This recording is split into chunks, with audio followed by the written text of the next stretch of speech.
इस खबर के प्रायोजक हैं पूजा श्री डिटर्जेंट पाउडर व केक।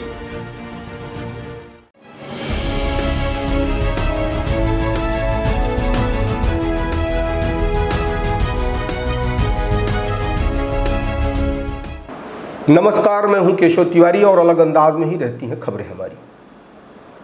भारतीय जनता पार्टी के अधिकांश नेता परिवारवाद पर हमला करते हुए अक्सर दिखाई देते हैं, लेकिन उन्हें भारतीय जनता पार्टी के अंदर पुष्पित और पल्लवित होने वाला परिवारवाद क्यों नहीं दिखाई देता।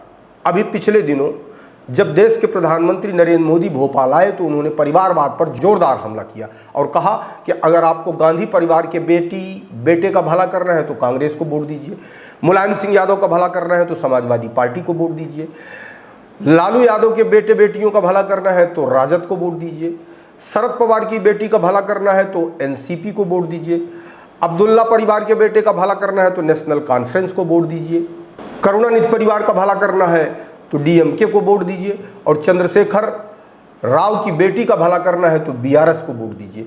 अगर आपको अपना भला करना है तो और अपने परिवार का भला करना है तो भारतीय जनता पार्टी को वोट दीजिए। बात में दम है। नरेंद्र मोदी के परिवार का कोई व्यक्ति राजनीति में सक्रिय नहीं है, इसलिए नरेंद्र मोदी इस तरीके का हमला भी कर सकते हैं, सिद्धांत भी बता सकते हैं और परिवारवाद के विरुद्ध बोल भी सकते हैं।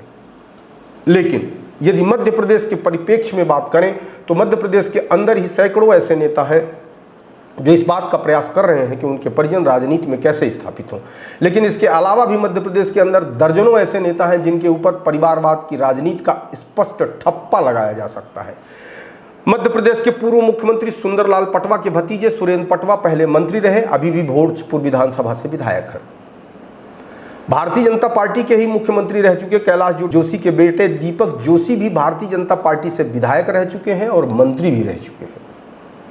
यह अलग बात है कि उनकी वर्तमान भारतीय जनता पार्टी के नेताओं से नहीं पटी और उन्होंने भारतीय जनता पार्टी त्याग कर कांग्रेस ज्वाइन कर ली।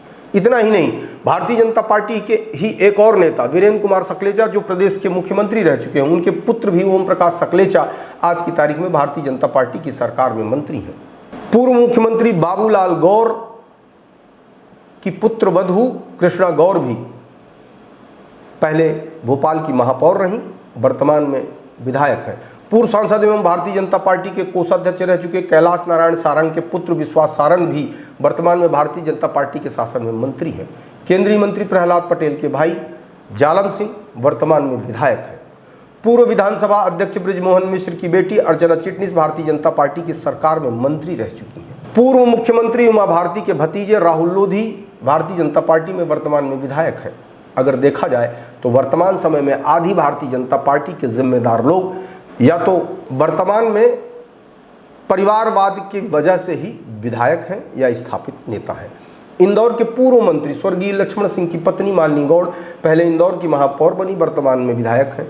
पूर्व मंत्री स्वर्गीय तुकोजी राव की पत्नी गायत्री राजे वर्तमान में विधायक, पति के निधन हो जाने के बाद राजनीति में आई और सफल भी हुई, वर्तमान में विधायक हैं। इसके अलावा मध्य प्रदेश के अंदर तमाम ऐसे नेता हैं जो अपने पुत्र एवं पुत्री को राजनीति में स्थापित करना चाहते हैं।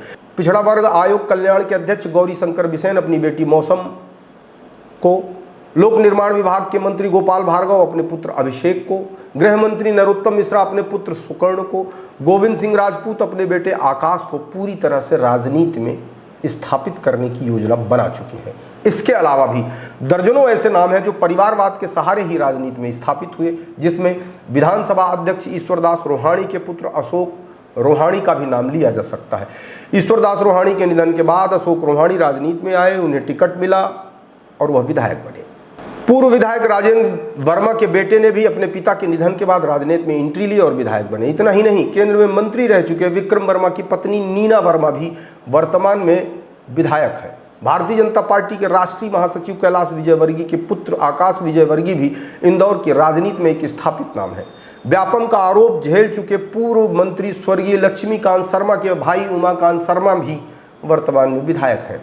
पूर्व मंत्री रह चुके गौरी शंकर सेजवार के पुत्र बेटे मुदित सेजवार, जयंत मलैया के बेटे सिद्धार्थ मलैया, नागेंद्र सिंह के भतीजे कृष्णदेव सिंह, पूर्व मंत्री रुस्तम सिंह के बेटे राकेश सिंह भी राजनीति में अपनी पारी शुरू करने की तैयारी में है। यह अलग बात है कि उन्हें अभी मौका नहीं मिला। अब देखना यह है कि जिस तरीके से देश के प्रधानमंत्री नरेंद्र मोदी परिवारवाद का विरोध करते हैं, क्या उतनी ही ईमानदारी से भारतीय जनता पार्टी में परिवारवाद के सहारे राजनीति करने वाले नेताओं की टिकट काट पाएंगे?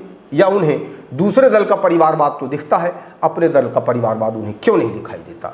यदि देश के प्रधानमंत्री पूरी तरह से भारतीय जनता पार्टी का परिवारवाद दूर करने का दृढ़ संकल्प ले चुके हैं, तो मध्य प्रदेश के अंदर वैसे भी जितने सर्वे आ रहे हैं, उन सर्वे में भारतीय जनता पार्टी को 60 सीट से ज़्यादा चुनाव जीतते हुए नहीं दिखाई दे रही है। और यदि परिवारवाद के तहत लोगों के टिकट देश के प्रधानमंत्री नरेंद्र मोदी ने काट दिए, तो भारतीय जनता पार्टी 50 का आंकड़ा भी पार नहीं कर पाएगी। ऐसे में दूसरे दलों के परिवारवाद की बात छेड़ना कहाँ की होशियारी है? अभी तो मैं सिर्फ परिवारवाद के तहत मध्य प्रदेश की बातें बता रहा हूँ। यदि पूरे हिंदुस्तान के अंदर परिवारवाद की चर्चा की जाए, तो भारतीय जनता पार्टी के परिवारवाद को लेकर अखबार का पूरा पन्ना भरा जा सकता है।